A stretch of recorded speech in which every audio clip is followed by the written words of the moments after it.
बिस्मिल्लाहिर्रहमानिर्रहीम। अस्सलामुअलैकुम भाई। चैनल को सब्सक्राइब भी कर लिया करें, लाइक और शेयर भी कर दिया करें, कमेंट्स भी कर दिया करें, शुक्रिया। चलते हैं कहानी की तरफ। मुझे होटल में छोड़ते वक्त इसने मुझे ताकीद की थी कि अगली शाम मैं इसे फ़ोन करूं और वो मुझे लेने के लिए अपनी जीप भेज देगा। इसलिए ये भी कहा था कि अपने हम ख्याल फ़ौजी अफसरों से मुझे मिलाएगा। मुझे खलना में अपने मिशन को खुश उसलूबी से मुकम्मल करने और यहाँ से अपनी महफूज रवानगी के लिए एक बाअसर और मुखलस शख्स की ज़रूरत थी। कुदरत ने यह मेरा मसला मुजम्मल से अचानक मुलाकात की सूरत में हल होने का इशारा दिया था। इसकी गर्मजोशी और पाकिस्तान से वालिहाना अकीदत से मुझे यकीन सा हो रहा था कि वो मेरे साथ मकान की आखिरी हद तक तावन करेगा। मैंने बिला आखिर ये फ़ैसला किया कि सुंदरबन जाने का प्रोग्राम फ़िलहाल 1-2 रोज़ के लिए मुलतवी कर दिया जाए। रफ़ीक एक घटिया और बिकाऊ माल था।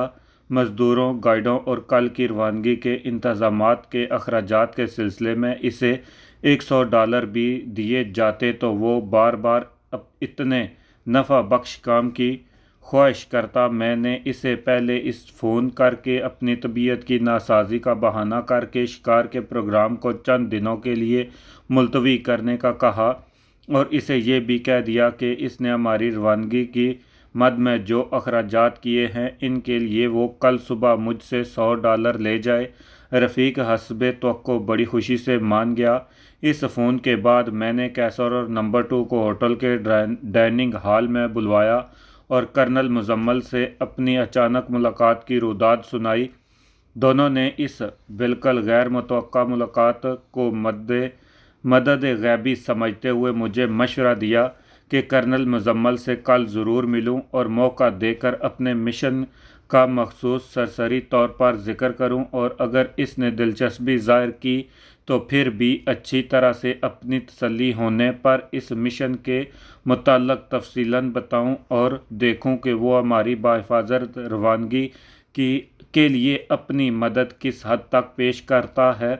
कैसर के लफ्ज़ थे, भाईजान आपके दोस्त इस कर्नल ने अगर हमारी मदद की तो हम इसके बेहद मशकूर होंगे, वरना इसके मिलने से पहले भी हमने इस मिशन को सर अंजाम देने में किसी हिचकिचाहट का इजहार नहीं किया। मैं तो हर काम का आगाज़ से अंजाम तक पहुंचाने में अल्लाह पाक की रहमत और अपने रिवाल्वर और चाकू पर भरोसा करता हूं। मैंने इन्हें यह भी कहकर रुखसत किया कि अपने साथियों को जाकर बताएं कि शिकार का प्रोग्राम 2-4 रोज़ के लिए मुलतवी कर दिया गया है। कैसर के बकौल वो सब कल सुबह शिकार पर जाने के लिए मुकम्मल तैयारी की हालत में थे। रात को 2 बजे मैंने रानी को कहा कि अगरचे अभी तक कोई वाज़ह सूरत सामने नहीं आई, लेकिन एक बात मैं यकीन से कह सकता हूँ कि आपकी बच्ची खलना में ही है और हम इंशाअल्लाह इसे अपने साथ लेकर यहाँ से रवाना होंगे।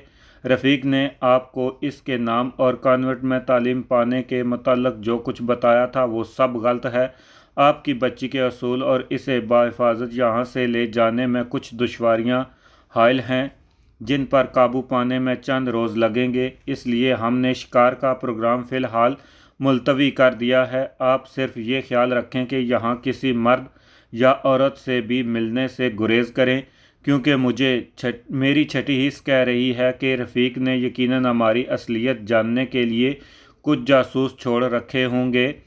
अगले रोज़ मुजम्मल से मिलने और अपने मिशन के मुताल्लिक़ गुफ्तगू का आगाज़ करने के खदोखाल बनाने में मसरूफ़ मैं न जाने कब सो गया। रात को पौना हिस्सा तो गुज़र चुका था जब रानी से मुलाकात हुई। मैं दिन चढ़े तक सोता रहा और आंख खुली तब जब मेरा दरवाज़ा पीटा जा रहा था।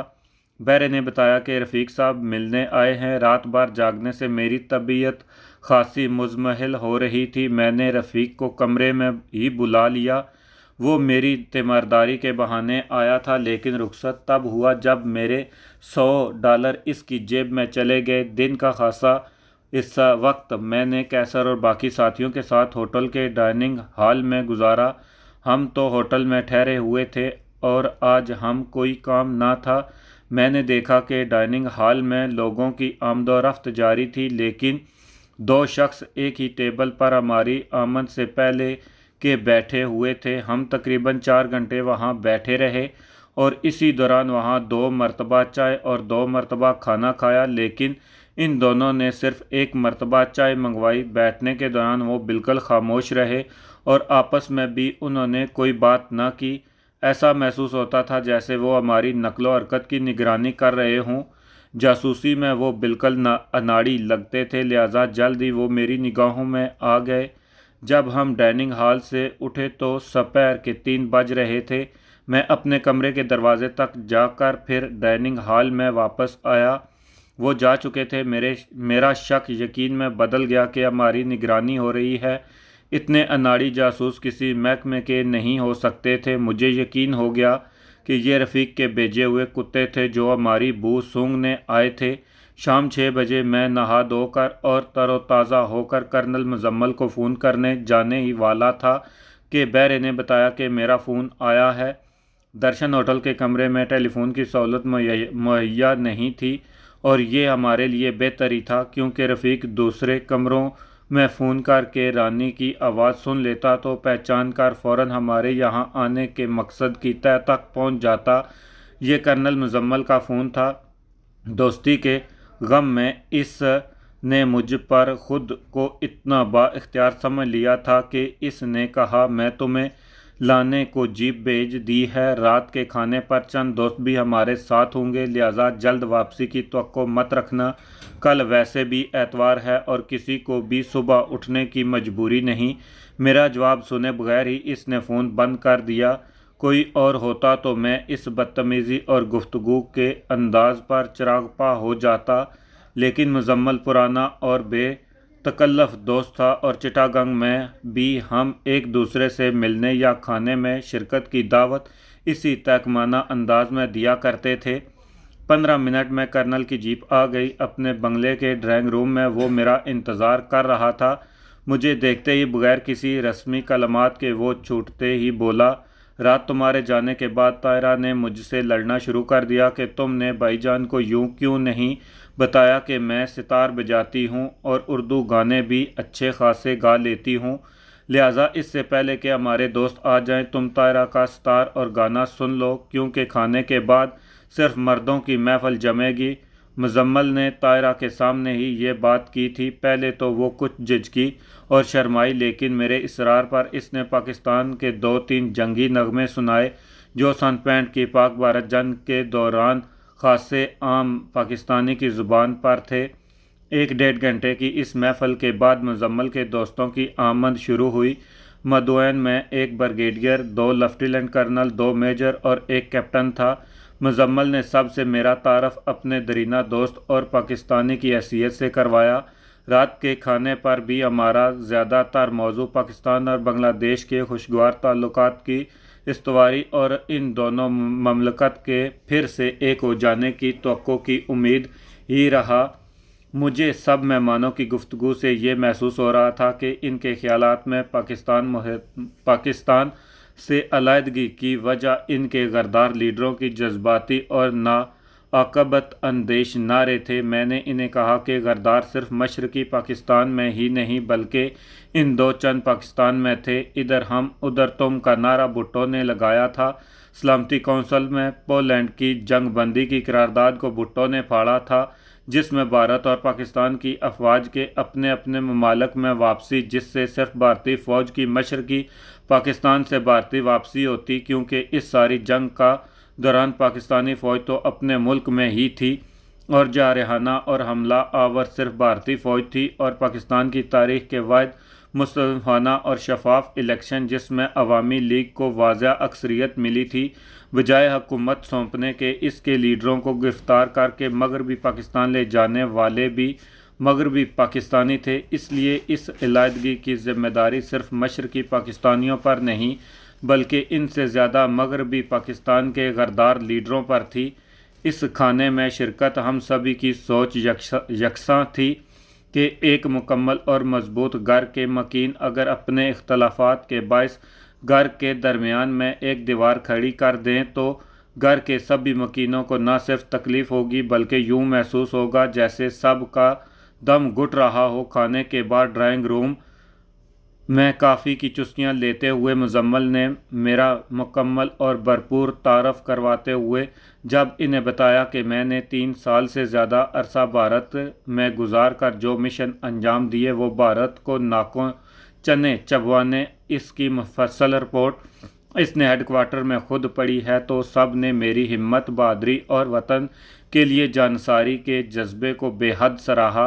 मुजम्मल ने अपने इन सीनियर और जूनियर अफसरान को मदऊ किया था, जिनके मुताल्लिक इसने गुज़श्ता रात बताया था कि वो अपने हम ख्याल फ़ौजी अफसरान से भी मिलवाएगा। ब्रिगेडियर ने मेरे खलना आने की वजह पूछी तो मैंने मुख्तसर इतना बताया कि एक मामूली से ज़ाती काम के अलावा हमारा मकसद सुंदरबन में शिकार खेलना है। हमने तो आज सुबह शिकार के लिए रवाना होना था, लेकिन मुजम्मल की वजह से इस प्रोग्राम को 2-3 रोज़ के लिए मुलतवी किया गया है। मुजम्मल ने शिकार के इंतज़ामात के लिए अपनी मदद की पेशकश की तो मैंने इसे कहा कि तमाम इंतज़ामात यहाँ के मारूफ शख्सियत रफ़ीकुल इस्लाम ने कर दिया है। तो एक लेफ्टिनेंट कर्नल फ़ौरन बोला, शायद तुम इस रफ़ीक की बात कर रहे हो जिसने भारतीय फ़ौज को हार पहनाकर खलना में इनका इस्तकबाल किया था। वो रफ़ीक नहीं, शैतान है, इससे बच के रहना। मुजम्मल रफ़ीक का नाम सुनकर सोच में पड़ गया और फिर जैसे दिल में कोई हतमी फ़ैसला करते हुए बोला, रफ़ीक को अपने साथ शिकार पर ज़रूर ले जाना। शिकार के दौरान पाँव फिसलने या बिड़ के काटने से भी निशाना चूक सकता है और बजाय मतलूबा शिकार के रफ़ीक भी इस गोली का निशाना बन सकता है। अगर ऐसा हो जाए तो न सिर्फ खलना के रहने वालों पर बल्कि सारे बांग्लादेशियों पर तुम्हारा एहसान होगा। कर्नल मुजम्मल ने बैनसतूर दिल की बात मुझे कह दी थी। ब्रिगेडियर ने इसकी ताकीद करते हुए कहा, शिकार के दौरान ऐसे वाक़यात अक्सर पेश आ जाते हैं। मैं तुम्हें यकीन दिलाता हूँ कि तुम्हारे या तुम्हारे साथियों के ख़िलाफ़ कोई इंक्वायरी न होने दूँगा।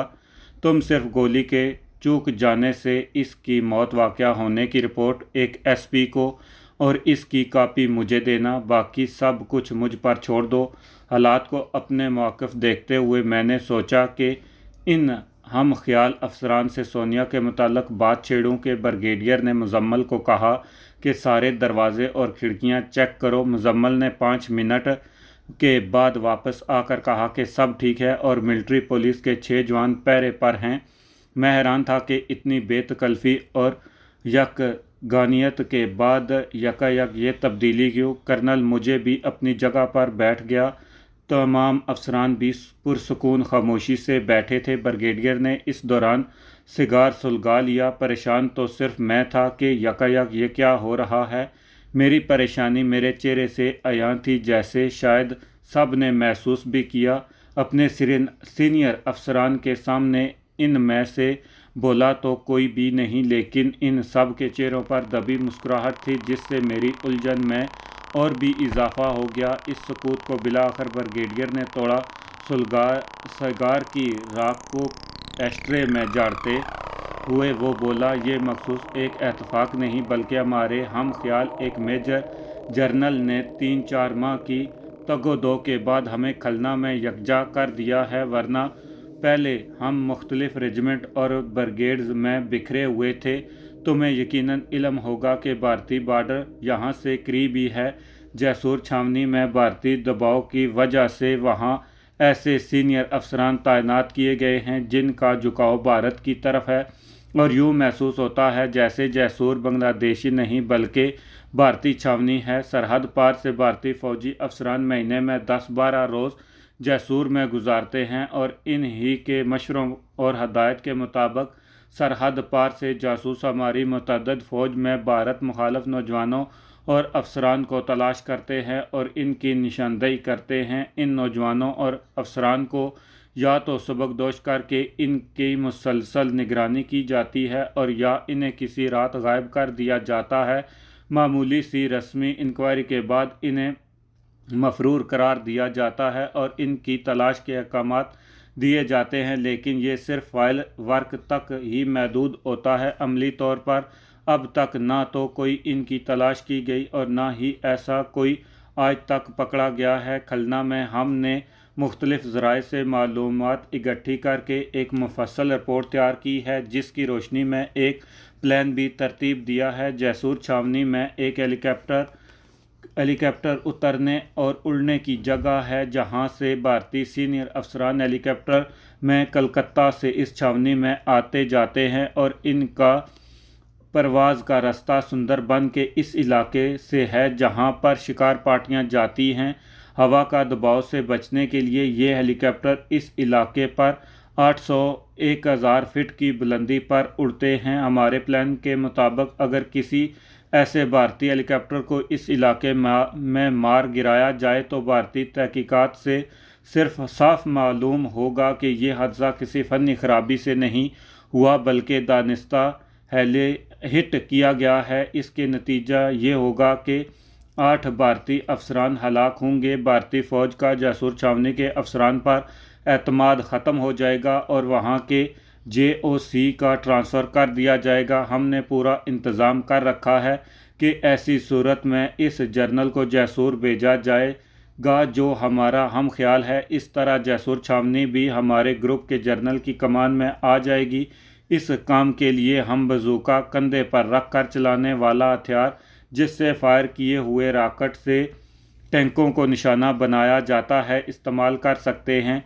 यहाँ खलना छावनी में हमारे पास सन 71 में भारतीय फ़ौज से छीने हुए 2 बजूका और 10 रॉकेट हैं, जिनका छावनी के असला खाने में कोई रिकॉर्ड नहीं है। हमारा प्लान तकरीबन 5 माह कबल से तैयार पड़ा है, लेकिन हम इस पर आज तक अमल इसलिए नहीं कर सके क्योंकि हमें अपने मुतअद्दिद नौजवानों, JCO और अफसरान पर एतमाद नहीं। तुम ये समझ लो कि अभी तक खलना छावनी के पूरे ब्रिगेड की नफरी में हमारे हम ख्याल ग्रुप के सिर्फ यही अफसरान हैं जो इस कमरे में बैठे हैं, और 14 सिपाही और NCO है, जिन में से 6 मिलिट्री पुलिस वाले बाहर पहरे पर हैं। इन सब की वफादारी किसी भी किस्म के शक व शुबे से बालातर है। इस ब्रिगेड में हमारी सोच से इख्तलाफ रखने वाले हमारे ख़िलाफ़ जासूसी और हमारी नकलो हरकत की निगरानी भी करते हैं, इसलिए हमारा प्लान अभी तक सर्द खाने में ही है। कल तुमसे मिलने के बाद आज सुबह कर्नल मुजम्मल ने मुझसे तुम्हारे मुतल्लक बात की। भारत में तुम्हारी तमाम कारगुजारी को ये पहले ही कई मरतबा हमसे तफसीलन बयान कर चुका था। तुम्हारी यहाँ मौजूदगी का सुनकर हमने आज बाद दोपहर मीटिंग की और आज रात ही तुमसे मिलने का फ़ैसला किया। बजूका का रेंज 1000 फीट से ज़्यादा है और इस रेंज में ये टैंक की 6 इंच मोटी चादर को फाड़ देता है।